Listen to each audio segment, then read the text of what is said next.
everybody, I'm Kimberly Turner from cookingwithkimberly.com, and today I'm going to show you how to bake gluten-free holiday tiger nut shortbread cookies. They're going to be amazing. Now, if you've never heard of tiger nuts before, they're the new hotness in superfood. They are actually not a nut at all. They are little tubers that grow under the ground like potatoes and carrots or beets or turnips, and they kind of look like little wrinkly chickpeas or nasturtium nodes if you've seen those from planting flowers. They're very delicious, and these are dried. So these have the skins on as well, and what they do is they grind these up and make a flour, and I'm going to use the tiger nuts flour today.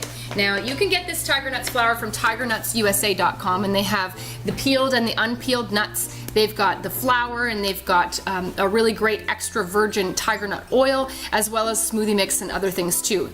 Everything I've ever tried from them has been wonderful. Not only that, they are very, very healthy for you. There are so many health benefits. Again, these are nut-free, so anyone with any kind of nut allergy, totally fine. Great for kids, great for baking, for school, right? You can't bring nuts to school. It's gluten-free, dairy-free, vegetarian, vegan. This is organic. It's a paleo-friendly diet, non-GMO. They're high in fiber, they're low in fat, they're cholesterol-free. They're great for weight loss because they have a resistant starch. And that's really, really good for your digestive system as well. And they're chock full of vitamins and minerals. So if you're looking to spruce up your holiday baking and maybe make it a little healthier than usual, or if you're gearing it towards some people that you know have gluten problems, people with celiac problems, then this is a great way to go.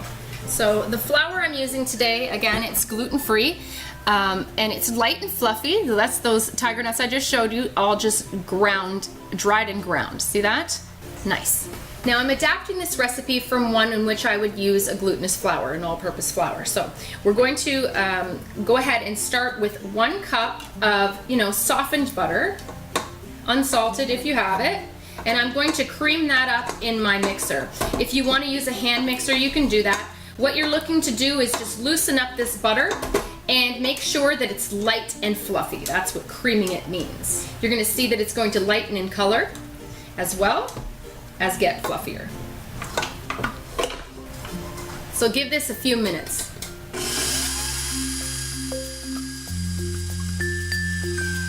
Okay, my butter is a very light color, almost looks like cream cheese in there.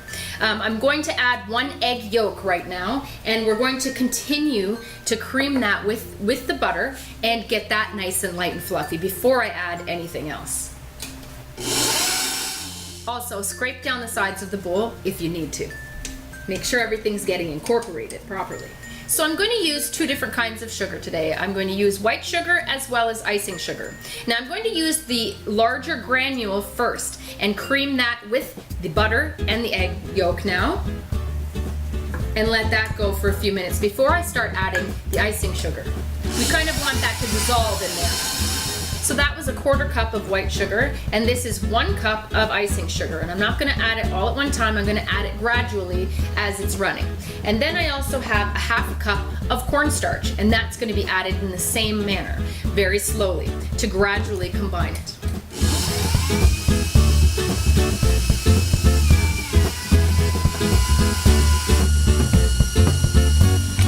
Be sure to scrape down the sides of the bowl because you're going to see more and more stuff going up the sides. You may have to also scrape the beater or the whisk attachment that you have, and continue with the cornstarch. Once you've barely combined things, then turn the speed up and make sure that creams in. So I have 1½ cups of our tiger nuts flour, and that's going to go in about 1/3 at a time. Now I want to blend that in and thoroughly combine it. However, I want it to get to the consistency of maybe it looks like oatmeal, okay? So slowly add a little bit at a time. We have a nice light fluffy mixture right now. Again, scrape down the sides of the bowl and then continue mixing until it's well combined. Now, tiger nuts flour isn't going to act exactly as regular flour will. So if your mixture doesn't quite look like oatmeal yet, you may have to add a little bit more either flour, a little bit more icing sugar if you want them a little sweeter. If not, you can add a little bit more cornstarch. So any combination of those 3 until you get to the consistency you're looking for, that's what we're going to do. We are adapting this from a regular shortbread recipe, so you have to wing it sometimes in your kitchen. Every time you bake, it's a little bit bit different. I'm gonna start with a 1/4 cup more of tiger nut flour. Now, tiger nuts have a nice little sweet flavor of their own and a little bit coconutty to me. So I was hoping to reduce the sugar a little bit, but that's okay. I'm gonna add a 1/4 cup more of icing sugar as well, just to get the consistency we're looking for. And we're just about there. I had actually reduced this recipe 2/3 of a cup of icing sugar. So we're still doing better. And I'm gonna add about another tablespoon of cornstarch.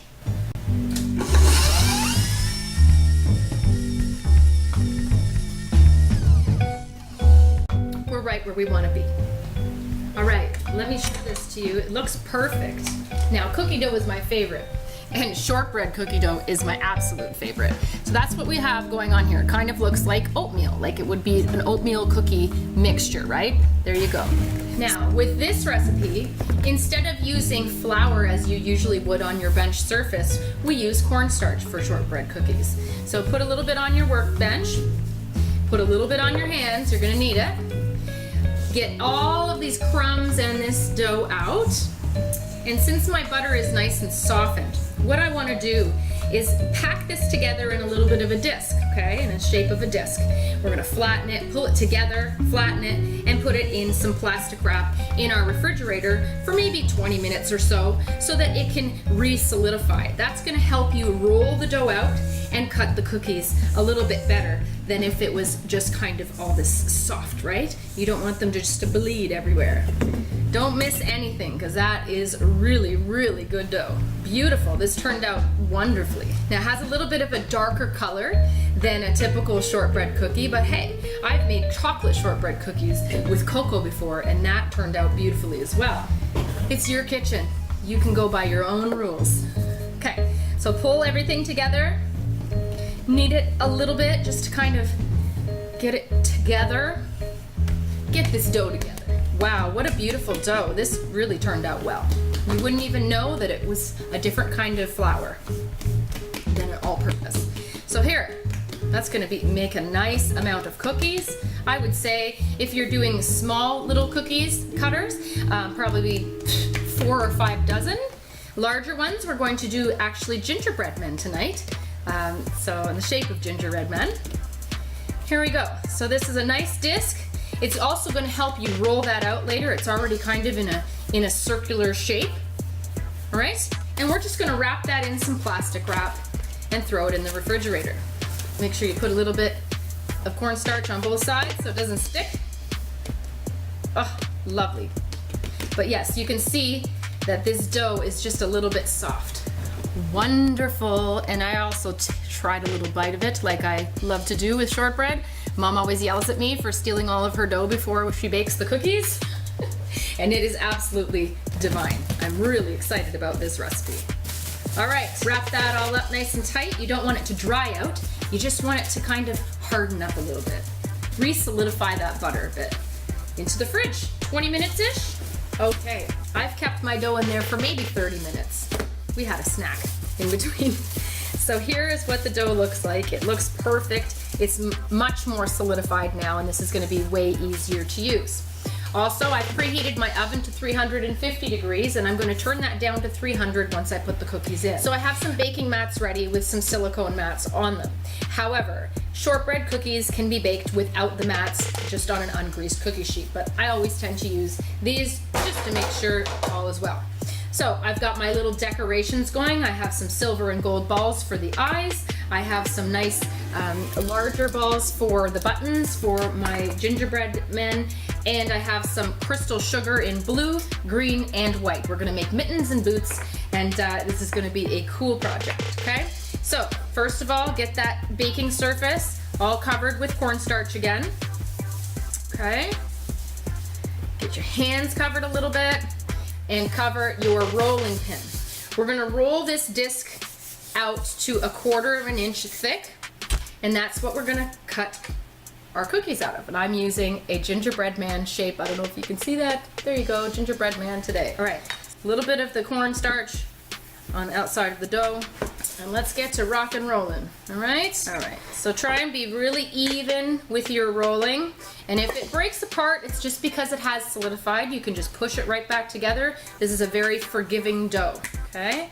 So don't be too rough, just work it out, it's cold. And this is a dough that you're gonna be able to re-roll. So once you cut the cookies out the first time, you can put everything back together and re-roll it out into another flat sheet to cut more cookies out of. Try not to roll too hard on the edges because you don't want the edges to be way lower than the middle. Okay, and that's what people tend to do. If you see it's cracking a lot, just push it back together. So take your time. This is the joy of holiday baking. Enjoy this with the kids or with a crew of your friends. You guys can make different kinds of cookies together and then share them all at the end. So you don't have to bake a whole bunch of your own cookies at home. Kind of like a cookie exchange. Beautiful, this is working out beautifully. Lovely dough, gorgeous dough. And as you roll it, it softens up some, comes to a little bit more of a room temperature, and things work out better. Nice and smooth. Make sure everything stays cornstarch so nothing sticks. You don't want them too thin.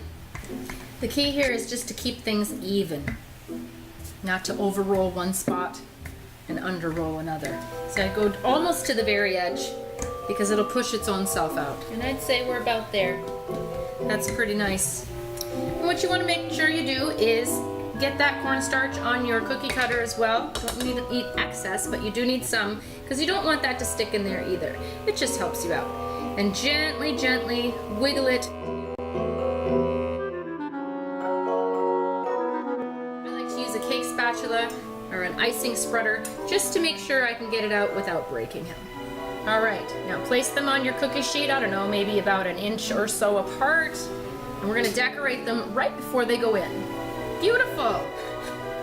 Now fill up your whole tray. You want to try and fit your cutter as close to the edges of the last one. Don't waste any of that space.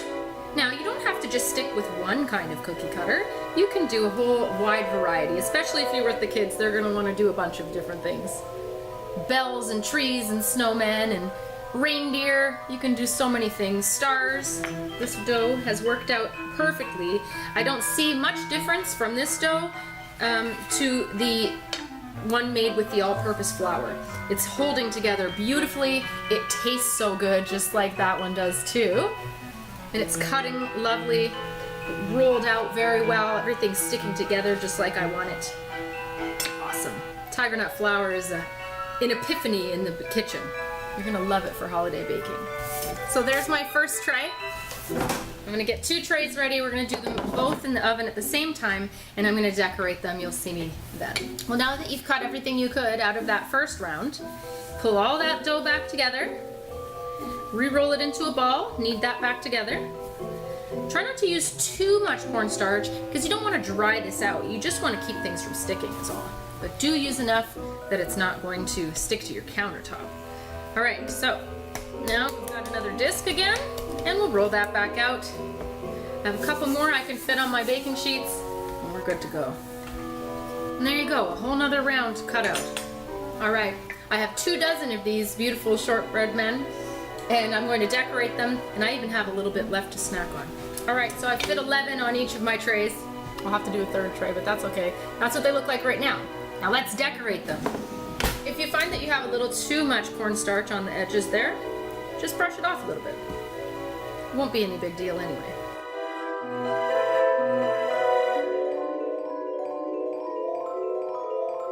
I'm going to start with the eyes. I'm going to do 1 tray of blue guys and 1 tray of green guys. So when you push in the sprinkles, just barely push them in. You don't want to squish them in, okay? You can use sprinkles or crystallized sugar, which I'm also going to use today, or you know, a wide variety of Christmas decorations they have now, cookie decorations.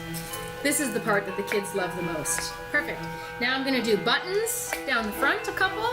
Now you could stop there. Not me. I'm going to make little boots with little green sugary crystals, and I'm giving them all little white mittens.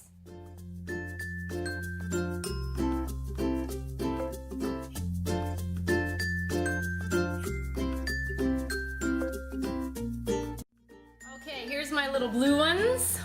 They're so cute. And here's my little green ones. They're cute too. In they go immediately. Turn down the oven to 300 degrees. And we're gonna go about 10 to 12 minutes. I'm gonna check them at 8 just to make sure all is well. Voila! Now continue on with as much dough as you have. Keep decorating. Do 2 trays at a time. You'll see me then. Okay, I checked at 8 minutes and 10 minutes. It looks like I might need maybe an extra 4 minutes or so. So anywhere between 10 and 18 minutes is when you're gonna be done. So you're gonna have to take a look. It's really gonna depend on your consistency of dough and your atmospheric conditions that day. So just keep an eye on them. You want them to be firm and a little bit browned, okay? So here's my little blue guys, all done and cute. And here's my little green guys, all done and cute. Now let these guys sit on the tray for 5 minutes before you remove them. Otherwise they'll just kind of fall apart on you, and you don't want that to happen, okay? You need to be very gentle with them and then remove them to a cooling rack to cool even longer. Okay, it's been 5 minutes and you'll be able to tell when they've solidified some. If you just take the spatula, they will be staying together and a little bit crisp. Perfect. So take them, put them on your cooling rack to finish cooling, which will only take maybe another 5 minutes or so, and then we can try one. They worked out beautifully.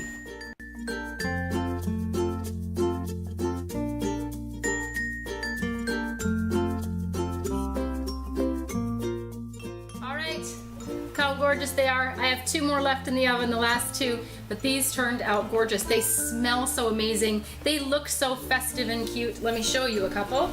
Here's my little blue gingerbread soldier and a precious little green guy. Now the proof's in the pudding. Let's see how they taste. Mmm. Mmm. Crunchy. Very, very good. You know what? I wouldn't even know that this was tiger nut flour, honestly. And shortbreads are my favorite cookie of the season. They're my very favorite, so I'm kind of finicky on them. They're very crispy. Mmm. Very satisfying. Tiger nut flour, gluten-free holiday cookies. Who'd have thunk, eh? Those are absolutely awesome. Perfect for Santa with some milk. The kids are gonna love these because they're fun to make. And fun to eat, and they're really, really tasty. Oh, I like the texture. It's just right. What a great cookie. You're gonna love these. Great recipe. So that's how you do it, folks. That's how you bake up some gluten-free holiday tiger nut shortbread cookies. You're gonna love them, I promise. These are wonderful, and you won't even know that they're gluten-free or that you use tiger nut flour.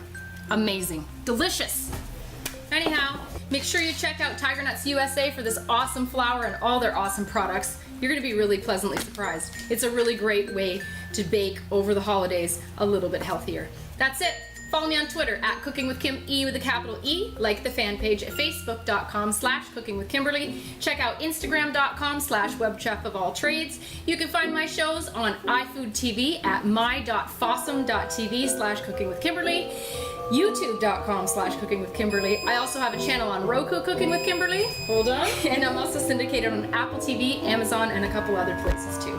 Check out my website at cookingwithkimberly.com and subscribe. Interact with us and let us know what's going on in your culinary world, all right? Be a champion in your kitchen and eat deliciously. Bye. Happy holidays.